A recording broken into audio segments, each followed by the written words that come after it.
episode 149.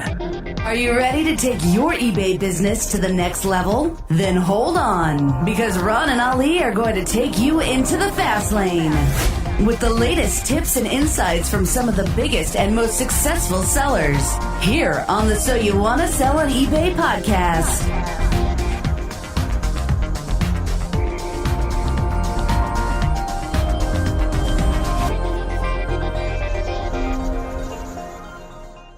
Welcome once again to another episode of So You Want to Sell on eBay. I'm Ron LeBeau. And I'm Ali Young. Hey, everyone. We have with us today Jules Smith-Bolman and Marshall Bolman. How you guys doing today? Great. Thanks. Good.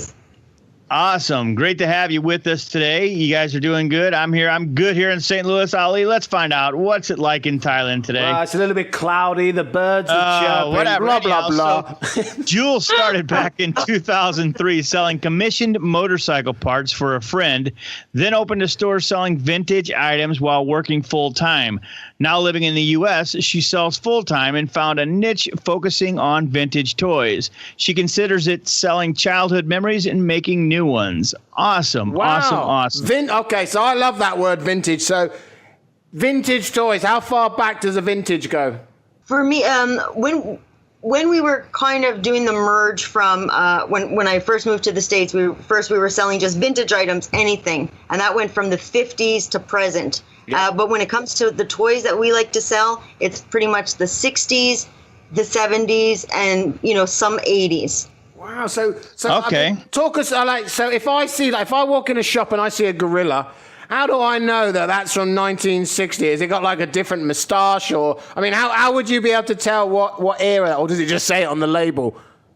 So sometimes you can tell by what their eyes are made of, or if you look at the tag that's on their tush, if it's made by shredded items, that'll date it a bit. Where it's made, Taiwan, Hong Kong, China, that's, you're getting into the newer things.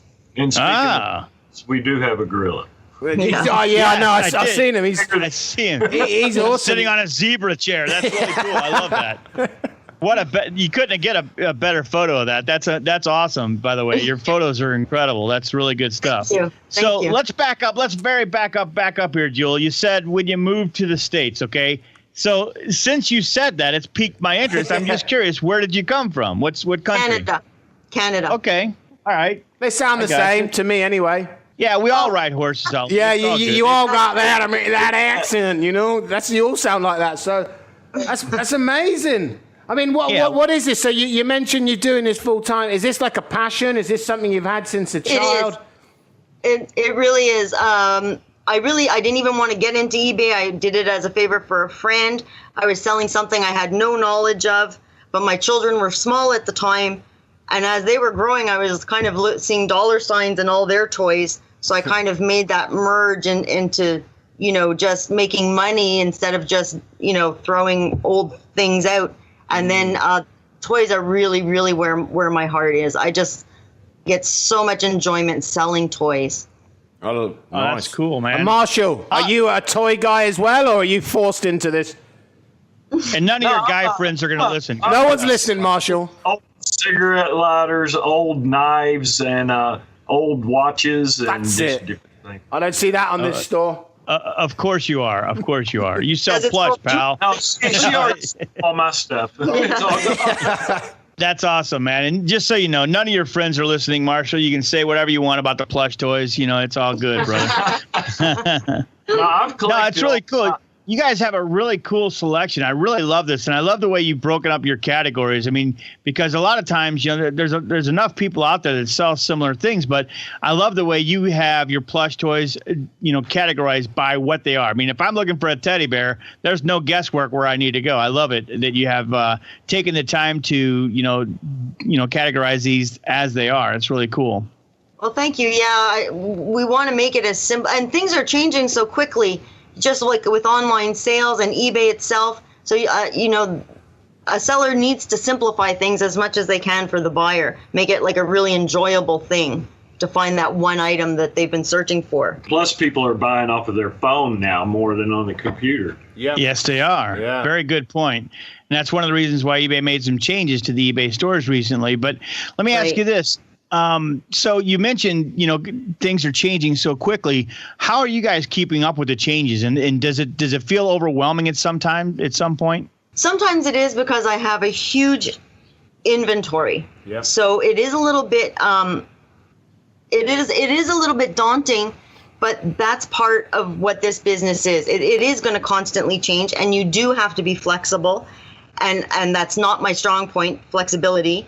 But you just have to go with the way the market's going. And right now I'm kind of in the middle of making some changes. And it's all, right now it's a little bit of a rough spot because I'm in the middle of the changes, but I'm learning a lot. And it's just so much fun. When you really love what you do, it's hard to complain. It's hard to Yeah, complain. So. It's time for a quick break, but the guys will be right back here on the So You Want to Sell on eBay podcast. Join us for eCom Chicago, our 5th annual 3-day conference on October 18th through the 20th, specializing in e-commerce and business growth. Listen and learn from accomplished speakers in the e-commerce world, including eBay, Etsy, Merch by Amazon, Walmart, Jet, as well as many others. This will be an opportunity you don't want to miss. Network, share tips and tricks, challenges and successes, and learn from expert speakers and sponsors, as well as the numerous attendees from across the U.S. Be sure to check out the special pre-show vendor day on October 18th live, where vendors will be focused on demos on products and services. Find all the info at ecomchicago.com. Use coupon code podcast to receive $20 off your registration. Visit ecomchicago.com. Sponsorship opportunities available.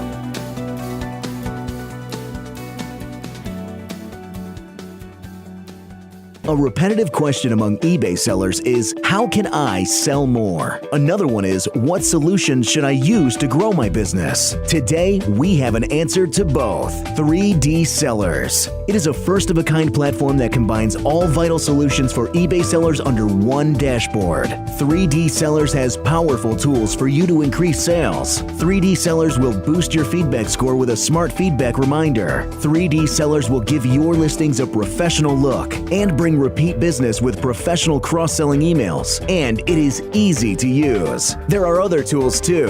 3D Seller combines all the tools you need. Just visit 3dsellers.com and start a free plan now. It is already trusted by over 200,000 eBay sellers. And now only So You Want to Sell on eBay listeners get a 20% discount for a pro plan. Just use the code podcast. Visit 3dsellers.com now and get ready to sell more.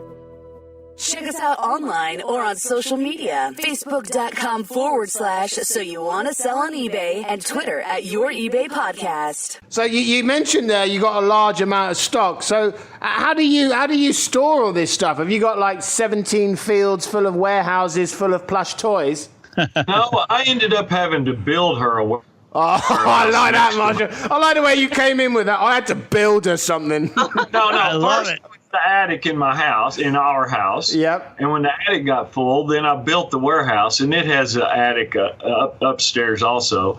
Man, and wow. Now she's taking over my 30-foot by 40. It's the tone in your voice. Yeah. Well, Wow, you just earned your man card back there, Marshall. So how much space do you have then? What's this sort of space to store all this? well, we have almost 1,000. We have 980, I think, large like Bins. The storage bins, your standard storage bins. You can go to any Walmart and plastic. buy. We have like over tubs, with the those, lid.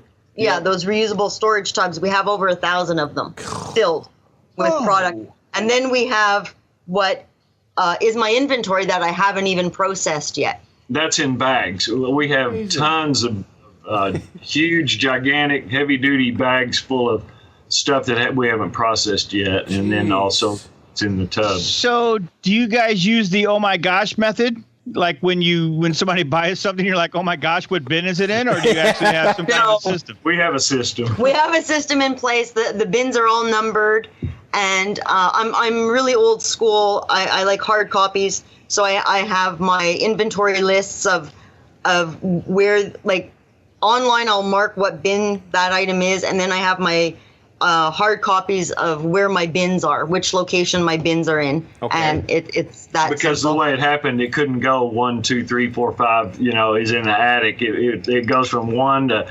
575 to 36.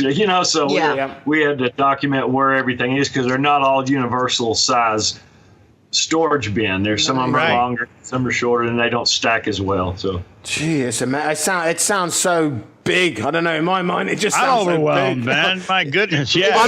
I'm tired, and I'm not even looking for the toy. Yeah. The worst thing is, though, is when we have friends with children that come over and, no, you can't play with Jules' toys. That's pretty much your fault. I just wouldn't invite them. Yeah. we give a lot of them. I bet you do. So I'm sure you do. I'm sure you do. So I'm sure where do you source all this stuff then? Are you, people bring it round, or are you going out just buying? I mean, how do you get your stuff? We go out to used like secondhand stores, Goodwills, garage sales, flea markets,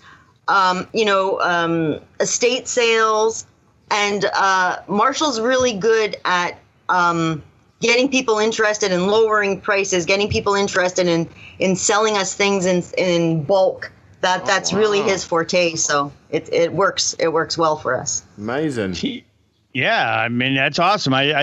I don't know. Would you just go in there and strong arm them, Marshall, or are you a good negotiator? We're trying to do everything we can to get our hands on as much vintage stuff now because we think that eventually it's going to be really hard to find. Yeah. People are going to keep throwing them out until there aren't any more, and all that will be left is Walmart stuff. In your house. Oh, you know what? Yeah. That'll be the sole source of the whole country. Will be your buildings of plug. Sometimes we'll buy several hundred in a bulk, and half of them. Yeah, and half of them we get rid of because of a tear or a stain or a rip or eye So missing. what do you give those to kids? Or well, I guess you wouldn't want to give a one-eyed frog to a kid. I mean, that might be a little bit freaky, right? We have enough stuff to give good stuff to kids. We don't. There you go. Okay, cool. To get rid of it. We hate to do it, but if it's people don't like something that is not clean looking. I mean, a lot of the stuff we have has the tag still on it. Yeah. Oh wow, that's even better. It's been sitting in the corner of a little baby's room, and it's sat there for a couple of years, and then they wanted to clean house and get some new stuff, and they just send it to the secondhand store or whatever, and it still has the tag. And we get a lot of that stuff. Yeah, I got to quit looking at your 54-inch gorilla, man. That thing is staring me down, and I'm just like, I'm going to go look at a bunny. I'll give you a good price. I want to look at a bunny or something, man. No free shipping on that one. Yeah. I don't know if anybody would ship that thing to me. So are you just like two people show here? I mean, you're doing the buying, the photography, the organizing, everything, are you? Yeah, it's just the two of us. We do the shopping together. The majority of the business is on my shoulders because Marshall still works. Mm-hmm. So, but I have the freedom, the flexibility with this job. I go home about twice a year, and I have an extended visit home, and Marshall takes over the business while I'm gone. Very cool. Back to Canada. Yes, back to Canada. Yes, sir. Brilliant. That's awesome, man. It sounds like you guys got it figured out. And, you've been doing this for a while now. And, obviously when you first start out, things are pretty rough. You don't have processes in place. But how long do you think it was before you guys actually had some processes in place where you thought, wow, you know what, this is starting to smooth out and we're starting to get the wrinkles out of the business here so we can move things along? I'd say a good year. Since you've been here, it was about, it took us about 3 years. She's been here for about 6 or 8. But it took us a year to get organized. Then it took us a year to we started morphing into the toys, and then another year to get the toys all organized. And it's constantly changing. Like I said, you need flexibility, and it's constantly changing. So it leaves it still exciting. It's never boring to wake up and go to work. I bet it's not. I'll be rolling around in the teddy. I mean, I bet it's awesome there. It really is. We have pictures. Yeah, I have pictures of her neck deep in the living room. You have to send those pictures, man. Yeah. We'll put them on the website, man, for sure. We'll stick them on the show notes. Yeah, definitely. So now, I want to know. You know what, Ron. Jewel? We've been talking for a few minutes now, Jewel. And if you're really from Canada, I hear everyone in Canada says "a" all the time, and I haven't heard you say "a" yet. Because I've been in Texas for too long, so now I say y'all. Oh, yeah. Good job, Marshall. That's right. She got can to the speak right part of Southern town. anybody down here. There you go. That's awesome. Ron and Ali will be right back after this short break. So, you have an idea, a big idea, and you're ready to jump into the world of e-commerce. Awesome. But where to start? The answer is only a click away. At solutionsforecommerce.com, you'll find available services to help manage, audit, or even build your e-commerce site from the ground up. With over 10 years of experience in developing and managing channels on sites like Amazon, eBay, Shopify, and Etsy, Solutions for E-commerce can help you to grow your small or large business. Take a step back from the technical and do what you do best, and let Solutions for E-commerce handle the tedious stuff like creating, reviewing, adding, or removing listings, setting up or organizing store categories, even merchandising and customer support. Find out why their clients say that their business wouldn't be what it is today without the help from Solutions for E-commerce. Visit solutionsforecommerce.com and take your e-commerce business to the next level. That's solutions, the number 4, ecommerce.com. Use promo code eBay at checkout for an exclusive So You Want to Sell on eBay podcast discount. Be sure to check out SoYouWannaSellOnEBay.com for the latest podcasts and all the information you need to get selling fast. So who does all the photography then? I do. So The majority of that, like the cleaning of the animals, the fixing of the animals, the photography and the listing. I do the shipping. He does the shipping, and we shop together. I mean, because I noticed you're grouping stuff up together. Is that a group of different? I mean, I'm obviously not a teddy bear expert, but is that like a group of similar characters in one movie? Should I say? Yeah. It will. It'll either be the same movie or the same brand. Right. I group it because we have such an excess. It's a great way to give someone a very good deal. Because I do like to sell to, I think of schools, preschools, daycares. You can get a big group for, not as expensive as an individual item. And then the groups like advertisement, it'll be like collectibles, right? Collectible advertisement, like different insurance companies and different candy bar companies and different, things like that. We've had lots of those. Amazing. Coca-Cola has a polar bear that they sell. Right. Yeah, I've seen that actually. Yeah. That's pretty cool, man. You guys, I love your store here, and I noticed that you're 100% positive feedback. That's pretty impressive. It tells us that you understand the value of feedback. Tell us a little bit about your worst nightmare as far as keeping that 100% feedback. Somebody had something not so nice to say, and how did you handle that? The worst was a few years ago. There was a loss in my family, and the way I handled it was I worked a lot.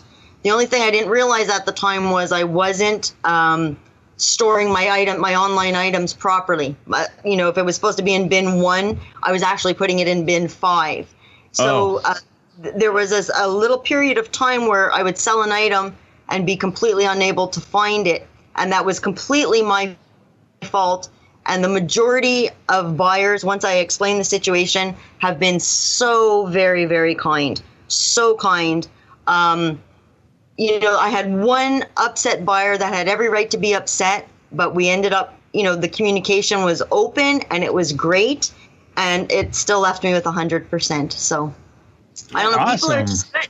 Plus, we do them a big favor, though. If we have to disappoint them like that, we always give them twice the value at absolutely. least. We want happy give customers. Give them a full refund plus anything in the store. worth up to whatever. It has to be a good experience, because otherwise, I really should get a different job. We want to. And you know what? I will say this to anybody out there that's just starting an eBay business or thinking about starting an eBay business. That is sage advice, because, a lot of times, people that are inexperienced would argue with the customer or say, I know it was in there and I know it was in great condition. Right. The advice that we've heard from people like you that have been doing this for quite a while is just let the customer win. The customer has to win, pretty much. Is that pretty accurate? That's exactly right. The customer is always right. The customer is always right. And, the example I gave you, it was my fault. So they were absolutely right. But even times when and it happens so rarely, but if it's kind of questionable, like I really do believe that I'm right, it doesn't matter. I want them to be happy. Yeah. I'm still going to be doing this tomorrow. I don't want them to walk away unsatisfied. That's not the way to have a business, I don't believe. Great business values. We've had some interesting sales, like Kat Von D, the tattoo artist that had the HBO show. Yeah. She bought an item from us one time. It was an old vintage nun doll with a crack. The face was all crackled up, and it was dressed in a habit, and it was real creepy looking. But she bought it. Nice. That was going to be my next question. What's your ugliest toy? I mean, what's the one that that one-eyed sort of thing that Ron was? I mean, what have you sold that is just like? Damn. We had Slender Man. Slender the Man. only one we've ever seen. It's what do you call it? It's an urban legend that he comes and he steals children, and it started as doesn't have a face. It started as an online urban legend, and I my gosh, yes. I had a very unique, one of a kind, 6-foot Slender Man. So that was nice. That was a good sale. Yes, sir. 6 foot Slender. How much did you get for that? I think it's $60 or something. Yes, between 60 and 100. It was about a year and a half ago. We didn't even know what it was. I had to look it up. I bet you were glad it was out of the house. Actually, we had a customer or somebody that was perusing our website, and she called to tell us what it was, because we had it listed as just a, scary looking dude. Object or whatever. But she called and told us what it was, and I looked it up online, and it was Slender Man, that urban legend. Yeah. That is creepy. I just Googled it, and I see him. He's like 10 feet tall, and just no face, and black and white. Yeah. I'm gonna go back to the gorilla. The gorilla was tiny. That's awesome. You guys are doing great. So, what piece of advice would you give somebody who's just starting out and just doesn't have the processes in place that you guys have in place? What advice would you give them about having an eBay business? I think what's really important is, especially the way online sales are just booming everywhere. There's so many different venues, so many different places to sell things to buy. So you have to find a niche, do some research, but find a niche that you're really happy with, but be flexible enough to go with any changes that are coming our way. And nothing fragile. Nothing fragile, yeah. Yeah, we don't spend a lot on unpacking materials. And that's a great point, because you guys sell a lot of plush, and plush is, like you said, it's lightweight, and it's easy to ship, and it's not, you're not going to break it. No. I think I would argue with a customer that said it came broken. Now tore, but broken, no, right? Yeah, it's heads off. Can I share with you a couple of things? Definitely. There was we had an antique Folgers coffee can online for sale, and somebody bought it, and after they bought it, they sent us an email to tell us they really appreciated it, and that their father had just passed away, and he wanted to be buried in a Folgers coffee can. Oh my goodness. Exactly. I think I'd be giving them that can. Yeah. And we used to buy big, bulky things. We didn't know what we were doing. We'd go to a flea market and buy a big antique ice cream maker or something. And it was just so ridiculously heavy and oddball shaped. And we learned pretty fast that an antique letter opener, a real nice one, is a lot easier to collectibles, just collectibles that are easy to put in a bubble envelope and send.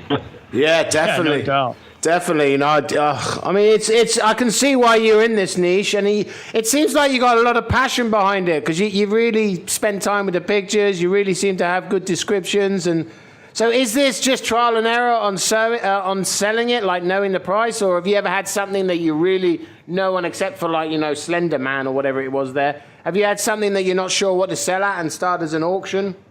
I do a lot of research on my items, but there's always that, item here that pops up here and there. And if I just can't find anything that gives me my answer, I'll start it at an auction. Okay. And if I kind of have a feeling that it's a valuable one and I'm still not sure, I'll start the auction at a high price. And the people that look at it, if I get a lot of saves on it, then I know okay, I'm on the right track. If people are just ignoring it, then I know that it's not as valuable as I thought it was. Yep. So you kind of have to listen to the people, listen to the buyers out there. They'll tell you, even if when they're quiet, they always tell you what's really, has a value. We had a Planters peanut can, an antique one, and I had some bottle caps that were off of soda pop bottles that were in this. There was only like 20 of them. And I had been to a flea market, I think, twice, and that was part of the inventory. And people would rattle those bottle caps around in that can, and they'd set it back down. Nobody ever paid any attention to it. And then finally one day I started looking at them more close, and it was called a collectible called soaks.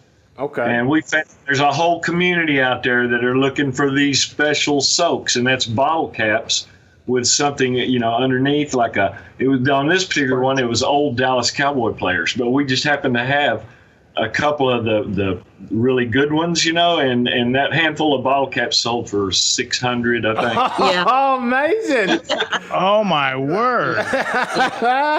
And it was auction, when we saw what the auction did, getting close to the end, we just, oh man, it sends chills down your spine. Yeah, no, that's the addiction right there, 600. But I see you use best offers, so is that again another way of, if you're not sure, give us a price and we'll see if it's, what we want? Yeah, but because I do sell a lot, the majority of what I have is vintage, and I really do. I was a preschool teacher before, when I was back in Canada. So making children happy, and that means an adult that's looking for his or her childhood toy is still that child to me. That's really important. And we've had stories where people will make a best offer and tell me why this toy is important. It can be for their autistic child that's very attached to a particular item and they need to buy them in bulk, constantly buying them. It could be a story about, my mother gave me this toy when I was a child and my mother's not with us anymore. And, if you tell me a story like that, I'll accept a best offer because we're really wanting to sell memories. Yeah, exactly. We mean that. Yes, we want to make a profit. And we enjoy the business, but we really are selling the memory. I think it's beautiful. Exactly. And I imagine, especially if it's from the 60s and stuff, that must happen quite often, where you got someone who was a kid once and maybe wants to pass it on to their kid. That's right. Yeah, and we get stories like that too, and all the time. Stories like this. And I love when they share their stories with me. It means so much to me that something as silly as a little teddy bear can have that much meaning to someone. That's a pretty great job to have. There was really a great job to have. A big burly kid. He was, early 20s. He worked in a gun store, and he contacted me and said he thought he saw his rainbow teddy bear from his childhood, and he said he thinks it's the same one. And he was so excited, he was just shivering almost. It was amazing. And he said the left arm looked like it had a wrinkle in it to where he used to wind it up and hold it and spin it around. And then and he was local just by coincidence. And I met him a couple of miles from my house at a service station. He wanted to come pick it up instead of waiting for the shipping. And I met him, and he almost cried. He couldn't believe it. This is amazing. Must be a fun day in the life of you two then. It really is, yeah. I tell you what, Ali, we've been doing this for a while now, and there's another common theme. We get a lot of common themes on our show here, and this is another common theme where people just love what they do, and they're doing the eBay thing, right? It's so awesome because, a lot of times people are working in the corporate world and they're not happy, and they come home from their job and they're exhausted, they're tired, they hate their job. But you know, when we talk to eBay sellers, they always seem like they're really, really happy. They're always willing to help people. They're always giving of their time to other people and things like that. It just seems like you guys are right in that groove, right in that category, and it's awesome to hear. And we mean it. Yeah, we really do. We enjoy every aspect of it, and I don't know. We get the flexibility of working from home. I have the flexibility of going back to Canada to visit my family whenever I want to. Yep. And I don't know. It's just we couldn't ask for a better job to have, really. Living the dream. That's what we call that. Yes, living the dream. Yes, sir. Last question, always the best one because I get to ask it. Where do you see yourself in the future? I mean, you mentioned we got a visionist. You've mentioned you got 1,000 of those big boxes. So are you visioning like 20,000, lots of teddies, maybe a field? I mean, where are you seeing yourself in the future? Actually, we're accumulating a huge stockpile of inventory because we plan on doing this well into our retirement because it beats wow. We really don't have a good retirement, so we'll use this. Yeah, why not? eBay. No, we don't want to sit around, watching television or something, and nothing's wrong with that. It's just we enjoy this so much that we just see ourselves doing this right up until the end. Well, let me just say this. I've watched a lot of TV, and I've never gotten paid a dime, so that's not a good retirement plan. Yeah. Your retirement plan's a lot better. Yeah, but it's, you've turned it into a way of life, and you've turned it into something that you really, really enjoy doing. I mean, why not? If you're at home having fun with this, doing this, making a pension out, I mean, why not? Why not? That's right. No. But it really isn't easy. It's fun, but that doesn't mean it's easy. Correct. Definitely not. I mean, how many hours do you reckon a week you work on this? It's really hard for me to judge because I do work for myself, so I don't keep track. Yep. So one day I might work 19 hours for 3 days straight, and then I don't feel like working for 3 days. I'll just answer questions and ship things that need to be shipped, but I won't be listing or anything. I just don't feel like it. I'm so flexible that it's almost impossible for me to put an amount of time on how much work. Yeah, it's really 24/7 actually. It's 24/7 because we could be out food shopping and we'll hear that cha-ching on our phone and we go like yay. So I'll bet you're going yay all the time. Not enough. Not enough. Slow down a little bit. Yeah. So do you find? I mean, I said that was the last question. Here I come with another question. But do you find that certain times of the year is better for you? Absolutely. October through December. Absolutely. That's where that's the best time of year. That's where I make the bulk of the income comes from that pre-Christmas, post-Christmas time. The Q4.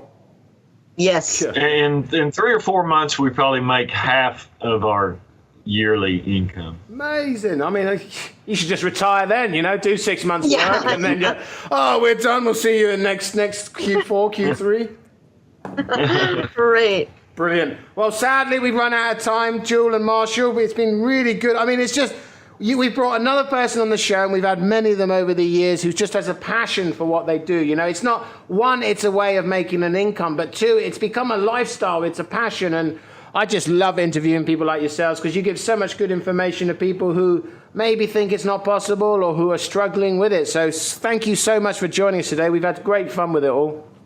Well, great. Thank you for having us. We really appreciate it. Very much. It was fun. We'll post all today's interview on our show notes page, which can be found at www.soyouwannaselloneebay.com/show notes. Jewel and Marshall, how can people contact you? What's the best way of them communicating with you?